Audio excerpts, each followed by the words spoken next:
what's the reality when you're not on the mountain? What's the reality when you're in quicksand going down and potentially may not be breathing in 10 minutes, right? Or having anxiety or panicking or feeling hopeless.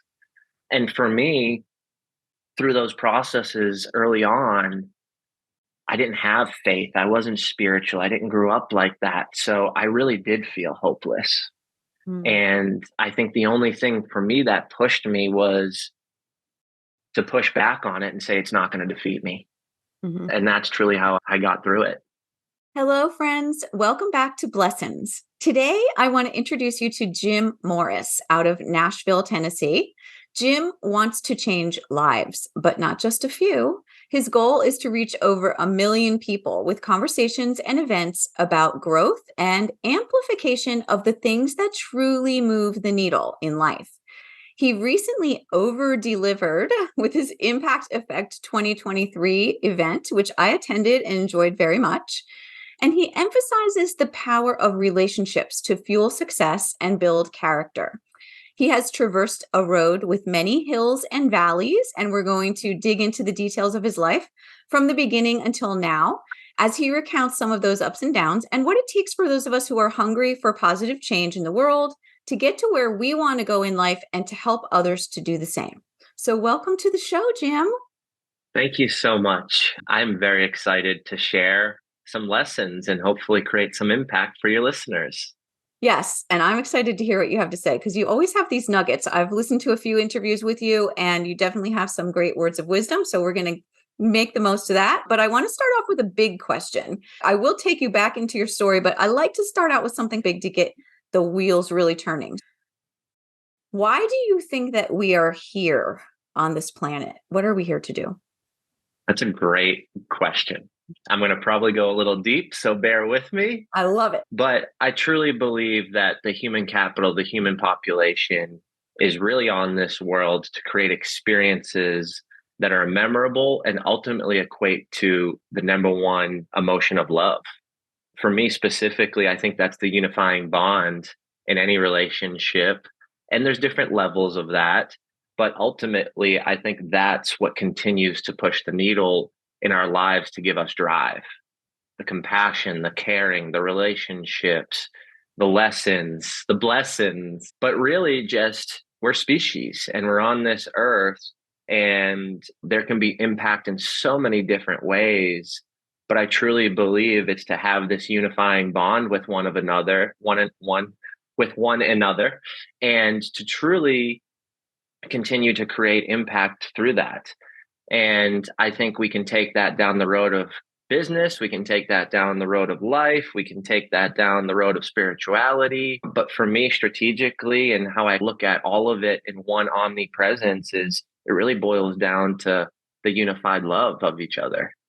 And I do believe that people create opportunity and move people through life based on that unifying bond. Yeah, I also agree. I think that when I ask people a lot of times what the most important thing is in life, and my answer is always love. A lot of people also see that. And I think that's a kind of a universal truth. It's a big thing. But I love it. I love that answer. Thank you. All right. So let's talk about this. Where were you born? I was born in Massachusetts. I saw that you were Yes. from Boston. Were you born in the city or outside of there? I was born in Melrose, right outside the city. Okay. And so what did your family look like? My dad had nine brothers and a sister. So I had a lot of uncles. Ooh. My mom had a couple siblings and very Irish Bostonian family, which we moved out of the city to Billerica, Massachusetts, and they created our family. And one of the things that probably can relate back to your first question is understanding that unifying bond, especially seeing it with my dad's brothers, my uncles, and my one aunt, of how that really works and how that family bond is created. Now, of course, it wasn't perfect. Of course, there was ups and downs with that many siblings, but I think that's where a lot of the core values started in my immediate family. So, mom, dad, two half brothers got along very well, and then some life changes occurred as I continued to grow up and get older. Take us a little bit into your childhood. What was your life like growing up in elementary school age? It was great. I had very supportive parents. They allowed me to do what I wanted to do. For example, I played sports, baseball was my thing, but my parents didn't pressure me or push me into any of it. So for me, in those early stages and early years, I really learned a lot of core values of responsibility and respect and teamwork essentially by growing up in sports and leadership. And I was pretty good at that age. So it allowed me to travel, it allowed me to have more experiences at a young age. And yeah, I look back at the best years of playing baseball was age 9 to 12. That is so great. I think we learn a lot from being on a team and learning how to play and interact with others, especially from a young age. It's good that you wanted to continue to do that. I know that, like in my own family, I also never pushed my kids to either stay in something or to join something or to quit something. But a lot of times they would find that it wasn't the right thing for them. Why do you think that you gravitated towards that kind of team environment and wanting to stay there? Mostly for me specifically, it would be the fact that I truly understood that to accomplish a massive goal, you need help. And it's intricate pieces to get to that common outcome. And that really helped me define a lot of how I've grown as the years progressed, because I've realized in different pockets of my life that it really comes back to teamwork when you're trying to create massive impact and do something larger than you. And to do it alone or to think that you're the only aspect to create that outcome of success, it doesn't work like that. And it's small minded because you can't actually create massive impact without others and without support and community, essentially. Interesting. So even from a young age, you felt a calling to something bigger. Is that true? I would say, yeah, I never wanted to play professional sports. I always wanted to own my own business. I think it really started at a young age with the lemonade shop on the corner of the house. And it's funny. I was telling a story on a podcast recently, and I would go to Dunkin' Donuts and get the little Munchkin donuts, Mhm. and I would upsell them at the lemonade stand at I like love age 8. And I think for me, my calling was related to I really want to be a CEO or a founder of a business. But I knew that in order to do that, you really needed a team behind you to accomplish that massive goal. So as I progressed through life, I always built great teams in any corporate role that I had growing up, but I always had this desire and this burn in my heart to create my own team, create my own company and my own product or service. So I That's so think interesting. ultimately it really boils back down to the calling was probably to start my own thing, but understanding the reason why is because I knew that I could formulate a team and lead a team, and they could count on me just as much as I needed to count on them. Who taught you that? I think for me, the aspect of playing sports started that. And then the aspect of my parents becoming addicted to Oxycontin had pushed me to build a team of friends. And that was truly my family. So as I progressed and got older, I really came back to those same attributes and skill sets, but really just maneuvered them differently through life as I faced different challenges. And Okay. even what you had mentioned with Impact Effect 23, the conference, what I realized through that process was, again, the same exact thing. As far as if I can create impact, I need a team around me to help. And as I continue to progress, because that event was my vision, it was really all up here. I really want to continue to build out a bigger team as we do this year over year, Mhm. because I really do want to see people grow and be part of it. We lost a couple team members through the process that weren't full time because they had other objectives and their full time job took them in that route. But through that process, I held on to those folks because I wanted them to be part of this. I Mm, didn't want this to be a Jim Morris show. mm. And I wanted them to feel the success after the event. So that was really important to me. And I think that's really important to me as I go through different ventures, create different services and products, and continue to help and serve our communities. And I know that relationships is a big focus for you. And as I was going through your notes and information, my first thought was, I wonder why that is. So let's talk about what you just said about your parents. Yeah, They that's really what it suffering comes down from to. an addiction. Is that what you're telling me? Okay. So can you Yep. tell us like what happened? Both of them were addicted to OxyContin? Yeah. So my dad worked for the electric company. He was climbing a telephone pole, fixing a transformer, fell down the pole and broke both of his knees. Blue collar worker, got prescribed OxyContin as the pain conduit to the solution. Became fully addicted to that. About 6 months later, my mom had half of her lung removed because she had cancer, and they prescribed her OxyContin for the pain.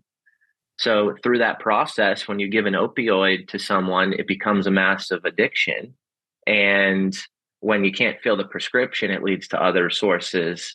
And ultimately, I had to suffer through that and at an early age of 14. And I believe relationships are so powerful and meaningful to me because I was forced to go create my own family. And it's not that my parents, and this is what I always tell everybody, it's not that my parents weren't instilling the right core values. It's not that they were absent and not around and doing drugs on the street. I still had a roof over my head, although we moved 18 times before I graduated high school. But what really hurt me through that process was the fact that although my parents were telling me all the right things to do, they were ultimately lying to me. And they were lying to me for my own benefit, essentially. But what that did was it caused so much trauma in my life as I progressed and pushed me away. And I didn't really have anybody to handle that emotion and that trauma. So I resourcefully went to friends. And Mm. as you can think, a 14-year-old or a 15-year-old isn't going to be able to advise or help you through those traumas in real time. So there was a period of time where I felt alone. I felt that I didn't have any resources. I asked why this happened to me, and I really became a victim.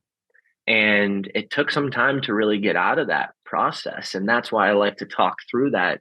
Are you a victim or victor concept? Because I actually had to live through it. And the relationships are so important to me because in my darkest days, although that 14, 15-year-old who was my friend couldn't address my trauma from a psychological standpoint and really understand it, they were still there for me. There was a point in time where I lived with a friend for 6 months at his house and his parents' house because we were 16. Yeah. So how long So did that time of your life last from when your parents were going through that? So 14 it occurred. I moved out at 20 because they stole all my savings that I've been saving up in cash from me.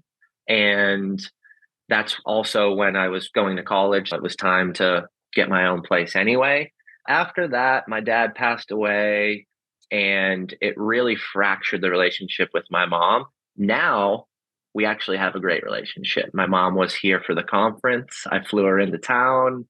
She's coming back for Christmas. So it's really progressed, but ultimately through that process, there was never anybody to lean on for advice because after understanding that it was a lie because they weren't doing what they were advising, I really distanced myself from any advice or resource that they would be there for me, essentially.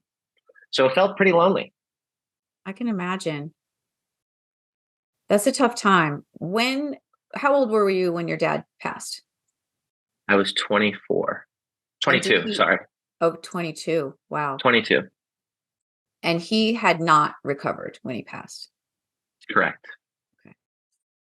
And your mom. Also, Yeah, go ahead. No, go ahead. I believe my dad killed himself.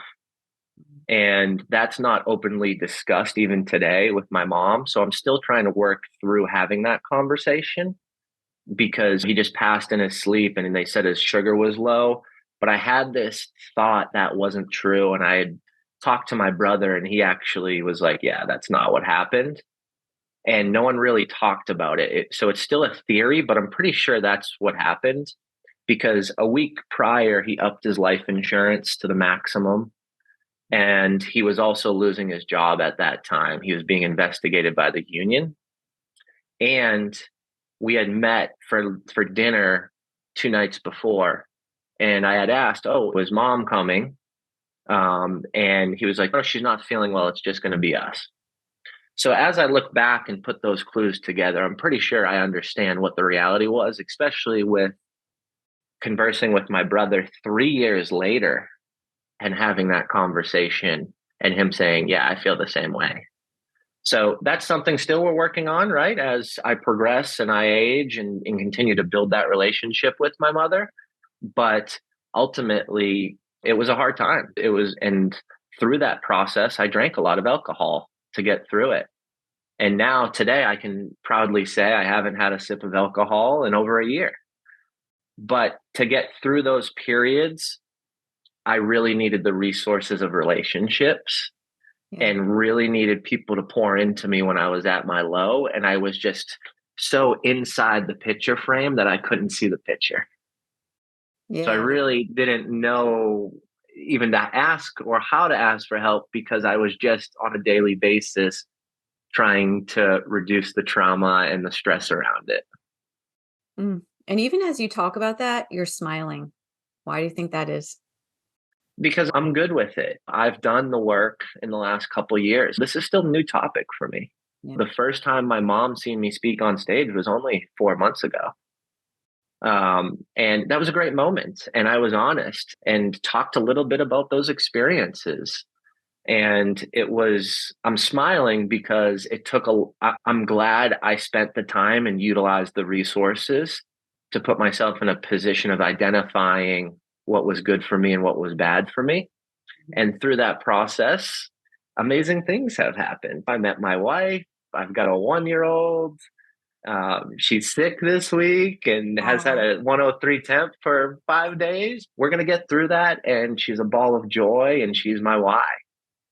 wow. All right. Just, I want to acknowledge you for sharing that. That was extremely vulnerable. So thanks for sharing that. It's something when you have to look at your parents and realize that they are just as human as you are. I think for me early on, I felt like I was the parent, and that Mhm. created a lot of anger. And I Yes. didn't know how to handle that anger. So I was telling a friend last night, he was talking about his days in high school and how it was crazy. And I said, my days in high school were crazy too. I got beat up a lot and I got into a lot of fights. And the reason why is because I didn't know how to control the situation that I was in. And I utilized that as an outlet for physical pain. Like I got in a lot of these fist fights, but I didn't win them. My whole senior year of high school, I had a black and bloody eye every single day. I graduated prom with a black and bloody eye. When I look back on those times, and all that really does today for me is equate to the fact that in those times of distress, in those times of loneliness, when you feel like you're ultimately and completely beaten down and you have no resources and you just feel like giving up and you are the victim in that moment, you put yourself in that victim moment, you really do need meaningful relationships to pull you out of those dark days. And that's ultimately why I believe so much in relationships, because it's a great and an awesome moment when you're on top of the mountain and you're celebrating and people are there celebrating with you. And it's amazing, right? Because it amplifies that. And you're like, wow, I feel great.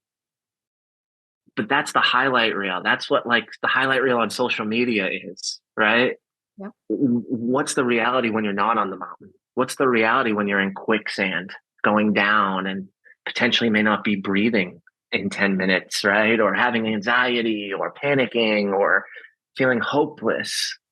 And for me, through those processes early on, I didn't have faith. I wasn't spiritual. I didn't grow up like that. So I really did feel hopeless. Mm. And I think the only thing for me that pushed me was to push back on it and say it's not going to defeat me. Mhm. And that's truly how I got through it. Yeah. So it strikes me like you fought your way through it, literally and figuratively. Yeah, that's a good analysis. 100%. Yes, yes. Would you And say I you were didn't. bullied in high school? I wouldn't say I was bullied in high school. I would just say that I had a smart mouth Okay. and was taking out my anger, loneliness on others in a way. So I was the gentleman who, when someone was bullying you, I would interfere and I'd get beat up. Okay. And I wasn't perfect. I'm sure I said some things that hurt others through high school and whatnot, but I wouldn't consider myself a bully and I wouldn't consider myself bullied. I would consider myself someone who was really angry and didn't know have an outlet and bottled everything up. The culture I grew up in Boston, you were made fun of. You were like, if you talked about emotions, if you talked about this, you were considered a wimp or a baby. And so I didn't really have an outlet for that specific thing, but I did have people close enough to me that I could talk to. But the persona and the culture wasn't conducive for me to open up around everybody like that. Hmm. Yeah. Do you think that was the same for other people around you? Was that kind of a male characteristic of the males in your life, or was it also, you think, just the Boston thing, females and males? I think it was probably the males. Hmm. Yeah. I think it was much more masculine energy. Yeah. Yeah, and the fact that you had these brothers and your dad had all of the male siblings, so it's all you didn't have a lot of female feminine energy. And I characterized back my heavy drinking to that. All my uncles were heavy drinkers. It was fully accepted. My parents drank a lot in the early days before they became addicted to Oxycontin. That really slowed down the drinking because it was really just zombie phase at that point when you're just dosed up on pain meds all day. Yeah. So I would say that a lot of it came from that flow of family culture, Yeah. but also there was an advisement of who I was hanging out with at a young age. Mhm. I was hanging out with older people as well, which can get you into different situations and scenarios. It was an interesting several years to navigate. Yeah. And as I look back on it, I learned a lot of lessons through it, but the lessons learned were through me taking the wrong route, the wrong action and having no guidance. Yeah, but it's amazing that you have come through it and learned from it rather than letting it take you down. It took a while. The Jim Morris today on this screen was not the Jim Morris 2.5 years ago. This is Really. a pretty new phase for my life. I was trying to live to 30 years old. That was my goal in my 20s. Mm. I never thought I'd get married. I never thought I'd have kids, although I wanted them. And I sought relationships that I thought would be conducive to that. But in retrospect and analyzation, I was not seeking the right relationships and I was not over the trauma and I was not in a place of giving. I was in a place of reclusiveness and hurt and growing up without money, having the bowl of cereal with water, not milk, put Mm. me in a position in my 20s to put a dollar bill over everything. Mhm. And I remember in like junior year of high school on my MySpace writing, you have to hit the rock bottom to truly understand. And today that phrase means so much more and it's so different than what it meant to me in my teens and then 20s. But at that time, it was like I had to see life in my thought process. I had to see life without money to then put myself in a position. Everything was to make sure I would never have that happen to me again or my family. And even through now, where I feel like I'm out of that and I Mhm. feel like I'm healed, not fully, because I do think trauma is always a work in progress and there's triggers and there's reality behind those thoughts and they come in sometimes and whatnot. But through that process, what I realized was I put money over everything. And because I just didn't want to be in that situation, I was. Mhm. And even with Impact Effect 23, as a major investment into my brand and my community and other entrepreneurs. Through that process, I still felt a certain restriction because I was investing so much into an idea, right? There Mhm. was no playbook that someone gave me on how to throw this conference. There was no school I went to. There was no class. So this was a true culmination of my thoughts on how I could impact others. Mhm. And because it was new and I didn't have massive experience and I've never thrown a massive conference like that before, there still was some of those triggers that came up as far as, wow, I feel like when I didn't have money, I feel like because as the bank account goes, when you pay out the bills before you sell the tickets, it's heavy on the expense side before you even see a dollar, right? Because as people don't buy tickets a year in advance, Right. especially if it's year one. Yeah. So through Yeah. that process, I still felt that kind of come up again as I seen the numbers lower.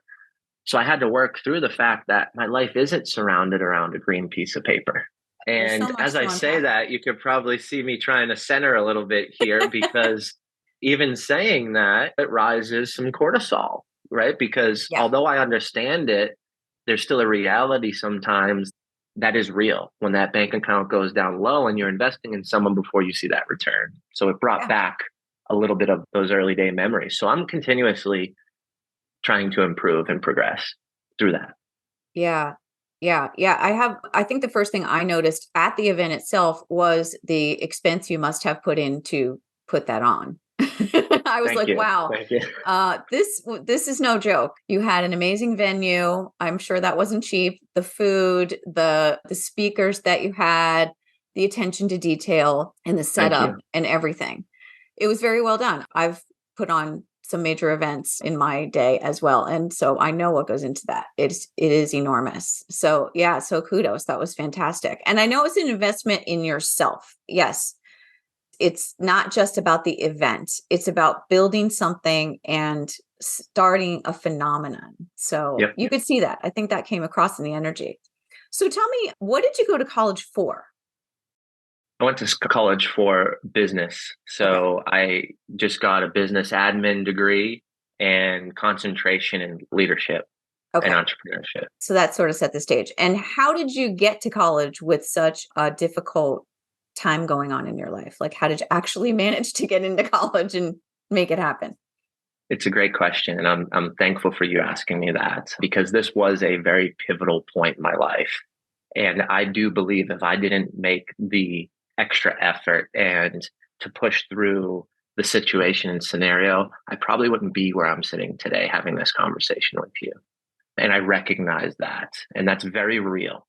Through the process, my parents made too much money for me to get any financial aid. Mhm. Although we didn't have money, they were making it and it was being spent. So that was tough just to go to your parent after you get out of the guidance counselor office and they're like telling you what to do to get into college and they're like, we have no money. Mm. So I was the first one out of my brothers are older. So I was the first one to go to college. My oldest brother went to community college for a semester and my grandmother paid for it. So there wasn't really the process hasn't been lived through prior. In that process, I was getting a scholarship for baseball. Mm. College I was going to was $40,000 a year, Mhm. and they were going to give me a full boat. 3 weeks before that, they said, "Hey, we can only give you 35,000 out of the 40." And I said, "Okay, great, no big deal." Went back to mom and dad, and they said, "We don't have the money." So I actually had to pass on that scholarship. So through that, I sat down with myself and I said, I've got all these friends that are a couple of years older than me. I see what they're doing. They didn't go to college. They're roofing houses, they're framing houses. And in that time, from senior year summers, I was doing masonry just to make cash during the summer. So I seen that side of it and I seen all my friends in the trades industry. And I just said, I don't want to live in my hometown and roof houses. And that was the trajectory in the path. Not that there's anything wrong with roofing houses, but if you remember at a young age, I really wanted to own my own business. And I really liked the business side of it. I didn't necessarily want the trade side of it. I wanted Yeah. to create, I wanted to bring product and service into the world. Yeah, I was in a position where I didn't know what to do. And I went down, there was a community college in Mm. my hometown. And I went down to the community college and did the whole process. And they said, sorry, the semester's already started. We're 4 weeks in. You're going to have to go next semester. And I sat down and I looked at the woman and I leaned in a little bit and I said, if I don't get into this semester, I'm never going to go to college. Like I never, it's just never going to happen. I'm going to have to go work to make money, and I'm not going to come back to college. I'm just going to go that path. And she had to get some approvals, this and that, but I ended up talking my way into them taking me. I ended up getting great grades and then transferring to University of Massachusetts, Boston, and getting my bachelor's. That's So great. it was a journey. It was a Wow. journey. Yeah, but there are ways to make it happen. And I like that you had that drive and that you're talking about it because there are ways around. You don't always have to follow the traditional path. And I think for me, that was really that was the major aspect in my life that has allowed me to truly live and embody the fact that there's always a third way in every single situation. There's always a third way. At least a And third. There could be many other ways. yeah, so don't stop, right? If you hit the roadblock going left, go right. You hit the roadblock going right, try a 45-degree angle. Try going down the middle. Yep. Hell, throw it in reverse. I think that determination and just true understanding of what the reality would have been if that didn't happen had pushed me to not give up and continue to seek that process until I Mhm. could make it happen. Yeah, I love that. I want to ask you some important questions, but before that, I just want to reframe a little bit in your childhood. Just I want to know if you can come up with a joyful or positive happy memory from that time that we can leave that part of your life on. Yeah. What I was saying with my parents instilling core values into me through that process, like I don't often hear that when I've had conversations about other people going through situations where their parents may not have been around or addicted or alcoholics. I don't see that is often something that comes up. So I'm just very grateful for that. Like my parents really did teach me life skills and responsibility, and I'm grateful for that because although they were addicted, although financially things were a struggle, although resources and enterprising came to a halt for me in my future, they did instill the core values that I live by today. And as I continue being a parent and I'm 1 year in, I often think of one scenario with my dad when he was not fully addicted and I was 9, 10, 11, 12, even 13, 14. That period of 14 probably changed a little bit. I would wait for him to come home from work after school, and every single day he played baseball with me in the backyard. Every single day. And I knew he was tired, and I knew my dad worked overtime because for him to make what he needed to provide for our family, he had to work overtime. So my dad would work nights and get a triple rate, and when there was snowstorms up north, he'd go up to Maine and New Hampshire, and they'd bring him in from Massachusetts. He'd get paid lots of money, go away for a week, fix the telephone poles, get electricity in people's homes.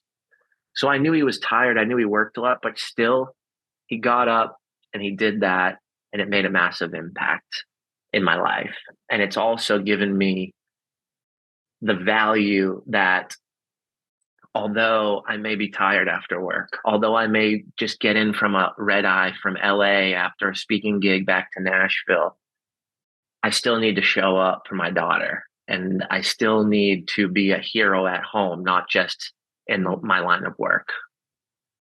Being a hero at home. I love that. Oh, all right. Thank you. That's fantastic. I I hope that couldn't was leave good. it all on the the negative stuff. So I want to touch a little bit on the sobriety and the alcohol. So I had about a year and a half ago a health issue come up, and I had to change my entire life because of that. And I didn't realize how much alcohol was impacting my life until I cut it out of my life. And now I look back and I even look at pictures of myself when I was drunk and think about friends I had at that time, which I no longer have because I've changed my life, and about how they look posting things online drunk. And you don't realize what you look like You and know, what you're doing and how it's impacting you. And not that I think I wouldn't have called myself an alcoholic by any stretch, but it is a very negative influence on your life and you don't even know it. And I would say that no holds barred. I think that's across the board. Now that I don't drink, I don't want to sound like self-righteous because I don't care if people are drinking. I think it's something that's totally fine if people are into that and it's in moderation or whatever. But it does affect you, even if you're doing it in moderation. It's affecting your behavior, the way you're acting. It's making you sick, literally, because waking up not feeling well isn't normal. yep, um, yep. so how was it? Let's just talk about like how it was impacting your life and when you realized that you had to leave it behind. So I would say the understanding for me was I can do this. I can handle this. I'm strong enough. I'm big enough. I'm brave enough. I got this. That takes down other people. Doesn't affect me. My job's great. I'm getting promoted every year. I'm getting $20,000, $30,000 bonuses. This is no big deal. I'm not that person, Mm, right? Everything's good. But the fact of the matter was I was absolutely destroying my health. I was 60 pounds heavier than what I am today. wow. I don't can't even fit in suit jackets. I have a whole closet full of suit jackets. When I worked in corporate, I can't fit in any of them. They're too big. My relationships weren't relationships. My relationships were drinking buddies who were never going to be there for me and forgot half of our conversations the night before. And for me, I started becoming the person that forgot the conversations the night before. So what it was doing, it was hurting my character, and I didn't even know it because I didn't even realize it. The other thing that was happening, I joke a lot. I will crack a joke. And when I was drinking, I wouldn't understand the room or the perception well enough. People were like, "You were a jerk to that person." I was like, "Oh, dude, I was totally joking. You didn't say you were joking. You didn't sound like it." And I was like, "Oh my God." So what I started to realize was, and the how I normalized this was I was doing a lot of business while drinking. Mm, Oh, this is part of business. Everybody drinks. Everybody wants to go get a cocktail. Everybody wants to do this. Everybody wants to get drunk. Oh, and I'm selling this product and this service and making this relationship. And it was fun. I was having fun. But the reality of it was all I was doing was just making myself tired and dragging and not operating. And the reality of what made the most sense for me, I I was giving so much time to a bottle. mm, yeah. Yeah. Because like like once you open that bottle, you're shot. You're done. Your night's done. I'm not writing emails. I'm not strategizing. I tell everybody the power of the shower. Like I have my best ideas in the shower, even at 10 o'clock, 11 o'clock at night before bed. And I was like, now I look at it and I'm like, I would have had another 10 years of great ideas when I had that lone, when you're alone and you're in the relaxed state, and you got the warm water on you and you're just hanging out. Like that's where I ideate at a high Yeah. level. Yeah. So I lost that because I was drinking. I lost the time spent. And what I realized was the people who I was doing deals with were alcoholics too. Right. It was just selling to other drunks. Yeah. And that's Exactly. not conducive to long-term relationships. That's not conducive to massive business growth. It satisfied the needle to a point, but I had to grow out of that. The Yeah. other piece was truly because I was having a child Mm, and I did not want my child to see me consuming alcohol. I just don't. And I didn't want to be in a different state ever around her. She deserves the real Jim Morris. mm, She deserves the clarity. She deserves understanding and being present in every aspect and conversation. And I owe that to her because I want her to have a great life. I want her to have opportunity. And I didn't get that in my teen years. That was very important and pivotal to most people. Now, I can't say if I did get that where I'd be or whatnot. I'm not going to speculate on any of that. But the reality of it is, I know I didn't get that. And I needed to stop it now before she was even conceived. Okay. I love it. A couple of things. One, your moniker online, the real Jim Morris, just took on a whole new meaning for me because it's not an ego statement. It is a statement of authenticity. It's a reminder to yourself of who you want to be. So I Yep. love that. I love that. Thank you. Yeah. And then what you said about how these were not real relationships, these were just drinking buddies. That really hits home for me because I had what I thought were friendships. And when they ended, because I did change, even before I stopped drinking, I was in the process of changing in my life and my work and everything else. And that's interesting to think about that because when relationships are not genuine, they will tend to naturally fizzle out. And eventually you'll realize that they're not authentic. So, yeah. So, your thing about relationships being so important, how do you cultivate authentic relationships? And also, how can people notice when people are trying to connect with them in order to just get something rather than being an authentic connection? Can you talk about that a little bit? I think for me, it's really trying to understand what someone's trying to do in life. What's their dreams? What's their aspirations? What's the why behind it? What's the one big thing you're working on? What's important to you? So, as I can continue to navigate those types of questions, I look at it from a sales perspective, right? Because the first step in sales is discovery. And you typically ask questions to understand where someone's at to see if you can help or serve them. But here's the difference between the sales process and the relationship process. I'm trying to create human capital, not monetary capital. So, although I use somewhat of a similar structure of asking questions out of curiosity, it's not to sell something. Yeah. It's the curiosity to create the human capital of a relationship. And through that process, I think it's very interesting because your original question was, can you understand if someone's trying to sell you something? When you ask those questions and it relates back to a whole term life policy, then I understand that you're trying to sell me insurance, right? So for me, it's a qualifier of connection and core value. When I Yeah. ask those questions, I start to understand what your core value is. I start to understand if there's alignment. I start to understand if you have a servant heart, why you're doing this. And it's okay to sell life insurance. I'm not saying that's a negative thing. But if we progress through that and it's all about the next deal or next sale, and it's not about, I just want to help people so on their worst day of their life, they have a resource moving forward. And when you ask someone and you get deep into that conversation, you really try to understand why they're doing it. And the crazy thing is, a lot of people can't answer that question. What's your big goal? What are you working towards in life? What are your dreams? Who do you want to help? Who are you trying to serve? And I can quickly identify the level of servant leadership or the level of why they do it and if it's for the right reasons based on their answer. Mm-hmm. Because if once you continue to ask those questions, you start to understand the patterns. And I can identify and know very easily that this person is just building a relationship to sell me something Yeah.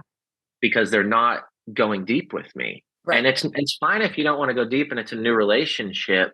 But I think for me, it's really trying to understand that authenticity is what is the purpose. And one of the things that I think is very evident and happens very often is you have those conversations, you somewhat align, and then the next day they text you and try to sell you something. Yeah. That right there is my disqualifier. If you're going to sell me a product, try and sell it to me face to face if we're going to Right. meet. Right. And if that's the route, then I understand where we're at, and that's fine.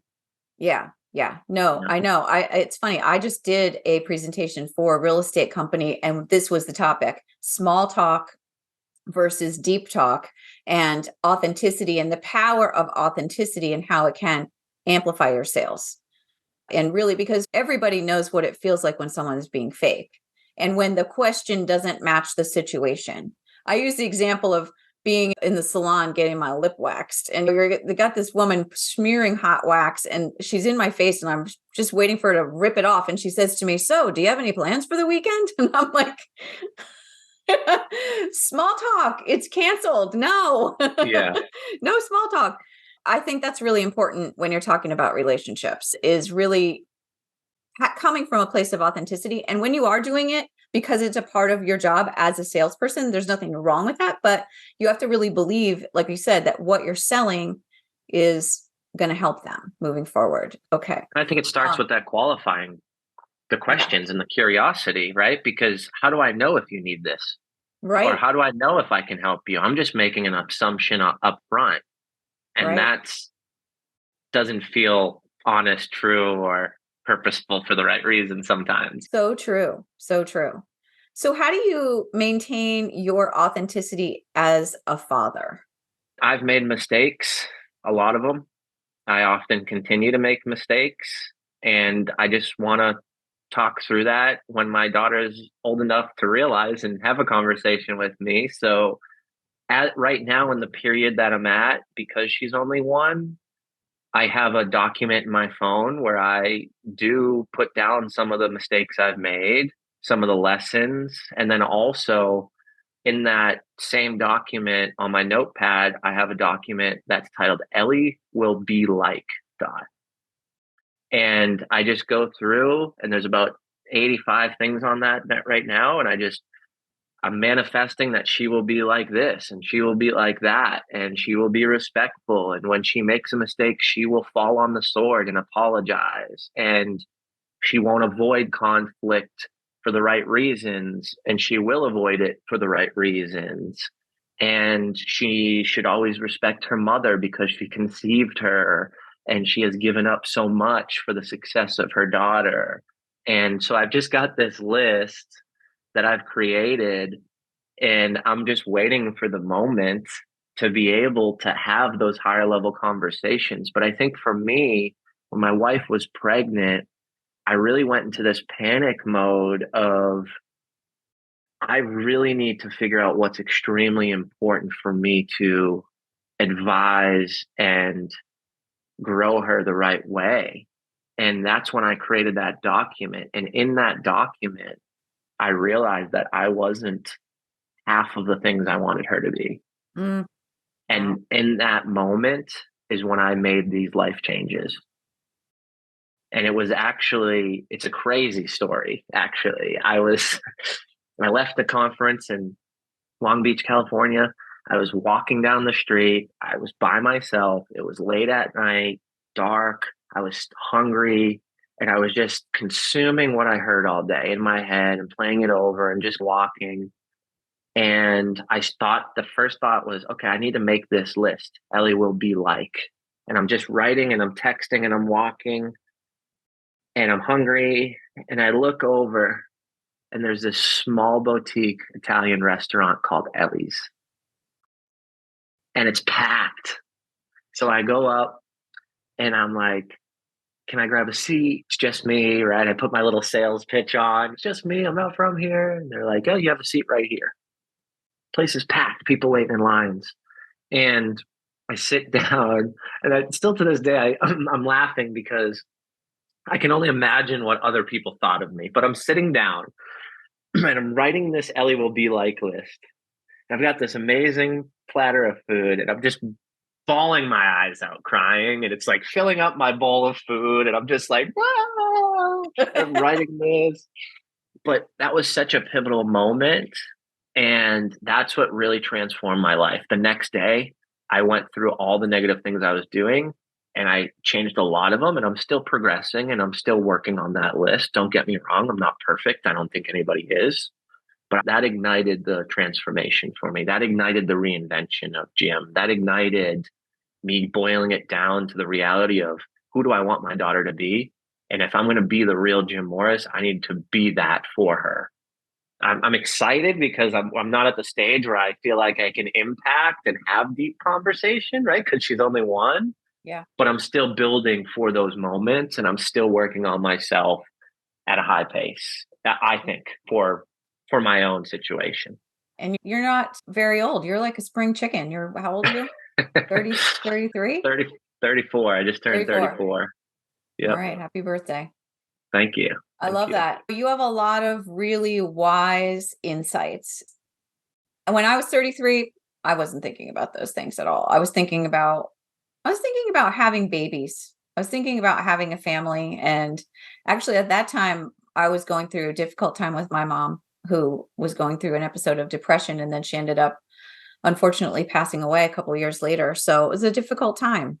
So it's taken me a little bit longer to get to the place where you are now. So I'm really happy and excited for you that you're Thank you. there. Can you Thank tell us you. what are some of the biggest lessons you've learned in your life? The biggest lessons I've learned in my life: ask others for help. Mm. That was something that I'm still struggling with. I was really bad at it. I would just go in a silo and just kill myself when there was such an easier way. There Mhm. was such an easier path. I didn't have to learn the lessons the hard way. So I think, and again, this definitely relates to the culture I grew up in, right? Like, I can do it on my own, all that masculine energy. Arr, you're a baby, you're a wimp if you can't. That's not the truth.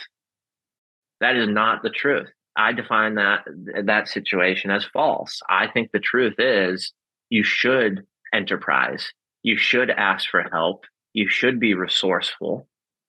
And it's not a stature of weakness. It's actually a superpower. Yep. Because if you can get the right people for the right reason involved in what you're doing, or you involved in what others are doing, doesn't matter who quarterbacks it, but there's so much power in that collaboration, right? There's so much amplification through that process. So that's probably one of the biggest lessons I've learned is, although I want to run solo sometimes and I want to be the strong Jim Morris, the reality of it is I'm only going to get so far. Mhm. So that would be a lesson. And in your darkest days, or if you're struggling with something, reach out to folks because they actually do want to help you. People actually want to help you and they want to be part of that transformation, transition, success story because that's what drives them if they're a servant leader or a big hearted person, right? Because that's what fills their cup. And that's why I'm in, I think, a position I'm in today where I advise and consult and really get in the weeds with businesses to help people grow because I want to. That's what fills my cup. Yeah, because people who are healing want to heal others. They know how great that feels.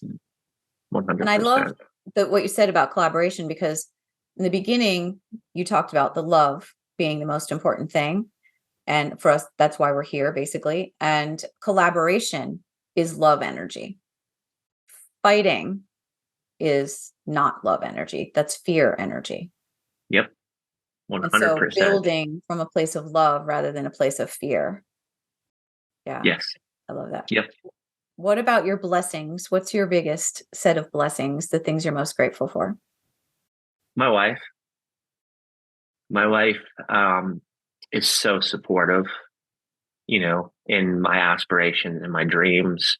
Before I started speaking and traveling a lot, I went to her and I asked her, "Hey, this is what I really want to do, and this is why. I feel the best coming off a stage because I feel that there's true impact. It's relationship building. I let people a little bit into my heart, my story, and if they're gravitated towards that, I feel like that's a very impactful opportunity for me to guide or help others." And she said, if that's important to you, then it's important to me. With the conference, she saw the blood, sweat, and tears. She was there to support. There was conversations where I had to move money and some real estate investments didn't pan out the way they thought. We had to have some 11 o'clock at night dinner table conversations with tears and concerns. And so I think for her to marry me with one assumption and me completely transform and transition is she probably will say that's a good thing for her, right? Because in my opinion, I've weeded out a lot of the negative things I was doing. But I also know that's not what she essentially signed up for. Yeah. And she has given me the opportunity to do things that I truly feel my calling, and she's there to support me. And she's an entrepreneur as well. She owns her own company. She's a chiropractor and she's a mom, and Mm, the baby stays home with her. So she's just doing a lot. mm, And I never thought I would meet a woman that I love so much. I never thought I would meet a woman that supports me in this way. And my biggest fear of getting married throughout my whole life was I would marry the wrong person, and that person would try to push me into something that I'm not. And she does not do that. She allows me to be me, and she will correct me when I make a mistake, but it's in a way of love, and it's a collaborative conversation. It's not a you did this or you should do that and you shouldn't do, like, it's none of that. It's just, and I never thought it would be this great. So it's truly been a blessing. And it's when I said to her, "Hey, I know you may want a large wedding, but I want to talk through that. We can definitely do it." And her saying, "Why don't you spend that money on an investment property?" I was like, I think we align in way more ways than I ever knew. wow. Yeah. She sounds like an amazing woman. And especially since she knows all the parts of you. She knows who you were before, she knows who you are now, and she's probably super excited to get to know the person who you're going to be. Beautiful. Totally. Thank you, Thank you. Jim. You have just left me a little bit better than you found me. And that is my goal on the show, for people to experience themselves as having been left better for having listened to the show. So thank you. And I'm grateful for you to have been here today. Thanks. Thank you so much. I'm grateful for you, and I look forward to continuing our relationship. And I hope I made an impact for your listeners today.